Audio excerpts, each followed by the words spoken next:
BN. Rao जो कि संवैधानिक सलाहकार थे, राजेंद्र प्रसाद उनसे कहते हैं कि तुम जाओ और विदेश का दौरा करो और वहां पर जाकर देखो कि उनके संविधान में क्या क्या लिखा हुआ है और वहां के संविधान विशेषज्ञों से कहो कि वो हमारे देश का संविधान बनाएंगे। बी.एन. राव जाते हैं बहुत सारे देशों में, इंग्लैंड, अमेरिका, जापान, कनाडा, बहुत सारे देशों में जाते हैं। और जब इंग्लैंड, अमेरिका के संविधान विशेषज्ञों के पास जाते हैं तो उनसे जाकर कहते हैं कि सर आप हमारे देश का संविधान बना दीजिए। और वो संविधान विशेषज्ञ होते हैं जिन्होंने कई देशों का संविधान बना रखा था, सर हाइवर जेनी उनका नाम होता है।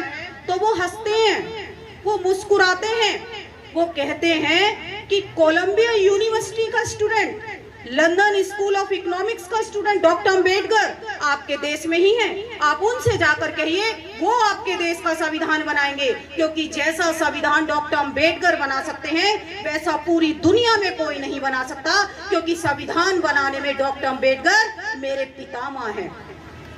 ये सुनते ही बी.एन. राव के पैरों के नीचे से जमीन निकल जाती है, क्योंकि उस समय तक बाबा साहेब संविधान सभा के मेंबर नहीं होते हैं, क्योंकि बंगाल के जिस जसोर खुलना से बाबा साहब भारी मतों से विजय प्राप्त करते हैं, जब ये देश आजाद होता है तो वो क्षेत्र पाकिस्तान में चला जाता है और बाबा साहेब की सदस्यता खत्म हो जाती है।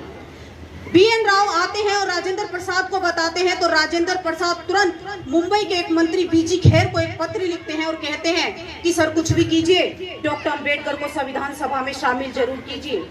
तो वहां पर एक जयकर नाम के व्यक्ति होते हैं, वो रिजाइन कर देते हैं और एक सीट खाली होती है। तब कांग्रेस की टिकट से बाबा साहेब संविधान सभा में पहुंचते हैं। एक तरफ उन्हीं कांग्रेसियों ने एड़ी चोटी का जोर लगा दिया, सरदार पटेल जैसे लोगों ने कहा कि मैंने संविधान सभा के खिड़की दरवाजे तो क्या, रोशनदानों पर भी मोटे मोटे ताले लगा दिए। देखते हैं डॉक्टर अंबेडकर कैसे उनमें प्रवेश करता है। लेकिन बाबा साहेब तो सारे ताले ही तोड़कर सीधा संविधान सभा के अध्यक्ष ही बन जाते हैं। संविधान सभा का उनको अध्यक्ष बनाया जाता है और उसमें 7 लोगों की नियुक्ति की जाती है। लेकिन वो जो 7 लोग होते हैं वो अपनी जिम्मेदारी को नहीं निभाते। कोई विदेश चला जाता है, किसी की मृत्यु हो जाती है, कोई दिल्ली से बाहर रहता था और सारी जिम्मेदारी आ गई अकेले डॉक्टर अंबेडकर के ऊपर। लेकिन बाबा साहेब ने उस जिम्मेदारी को बखूबी निभाया। रात रात भर जाग कर पढ़ते थे, एक एक आर्टिकल तैयार करते थे, उसे असेंबली में लेकर जाते थे, लोगों के क्वेश्चन होते थे, उनका आंसर उनको करना पड़ता था, तब कहीं जाकर एक एक आर्टिकल पास होता था। जब बाबा साहेब संविधान बना रहे थे उसी दौरान वो एक पुस्तक भी लिख रहे थे, यानी 4 गुना काम अकेले डॉक्टर अंबेडकर करते थे। एक घटना बताती हूँ, ये उन दिनों की है जब बाबा साहब संविधान लिख रहे थे। तो कुछ लोग बाबा साहेब के पास आते हैं और उनसे रात ज्यादा होने के कारण वो वहीं पर रुक जाते हैं। वो देखते हैं कि बाबा साहेब के कमरे की लाइट जली हुई है। वो खिड़की से झांक कर देखते हैं कि बाबा साहेब की तो एक टांग छत के पंखे से बंधी हुई है। उनको समझ नहीं आता कि बाबा साहेब ने अपनी टांग क्यों बांध ली। अगली सुबह वो बाबा साहेब के पास जाते हैं और कहते हैं कि बाबा साहेब आपने अपनी टांग छत के पंखे से क्यों बांध रखी थी।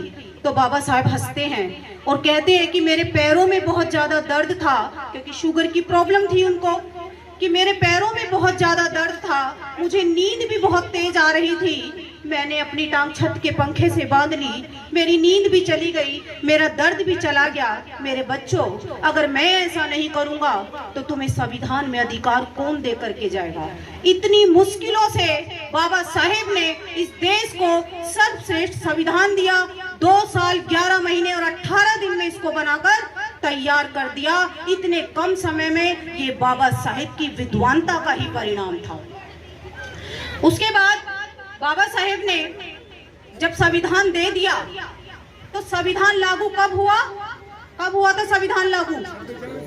26 जनवरी 1950 को लागू हुआ था।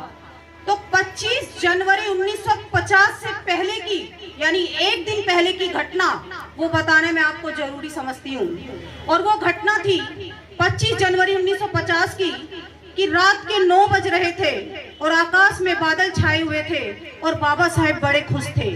और जब वो खुश होते थे तो वो वायलिन बजाते थे और वायलिन बजाते बजाते एक कमरे से दूसरे कमरे में दूसरे कमरे से तीसरे कमरे में अब नानक चंद रत्तू साहेब जो बाबा साहेब के पीए थे, वो देख रहे हैं कि आज तो बाबा साहेब बहुत खुश नजर आ रहे हैं, क्योंकि उससे पहले उन्होंने कभी उनको हंसते हुए नहीं देखा था, क्योंकि समस्याएं उनके पास बहुत थी। वो बाबा साहेब को रोकते नहीं, उन्हें टोकते नहीं। जब बाबा साहेब वायलिन बजाना छोड़ देते हैं तो नानक चंद रत्तू साहेब बाबा साहेब के पास जाते हैं और उनसे कहते हैं कि बाबा साहेब, ऐसा कौन सा खजाना आज आपको मिल गया जो आप इतने खुश नजर आ रहे हो। तब बाबा साहेब कहते हैं कि रत्तू, कल से मेरा बनाया गया संविधान लागू होने जा रहा है। तब रत्तू साहेब कहते हैं कि इसमें खुश होने वाली बात कौन सी है। तो वो कहते हैं कि रत्तू, कल तक जो लोग राजा महाराजा थे वो सड़कों पर आ जाएंगे और सड़कों के लोग सिंहासन पर पहुंच जाएंगे, क्योंकि जब राजा महाराजा चलते थे तो उड़ती थी धूल, और ऐसे ही राजा महाराजाओं को धूल में बाबा साहेब ने मिला दिया। रत्तू, कल से मेरा बनाया गया संविधान लागू होने जा रहा है। मैंने राजा जो पहले रानी की कोख से जन्म लेता था, मैंने ऐसी रानियों की नसबंदी कर दी है। अब सड़क का आदमी भी राष्ट्रपति प्रधानमंत्री बन सकता है।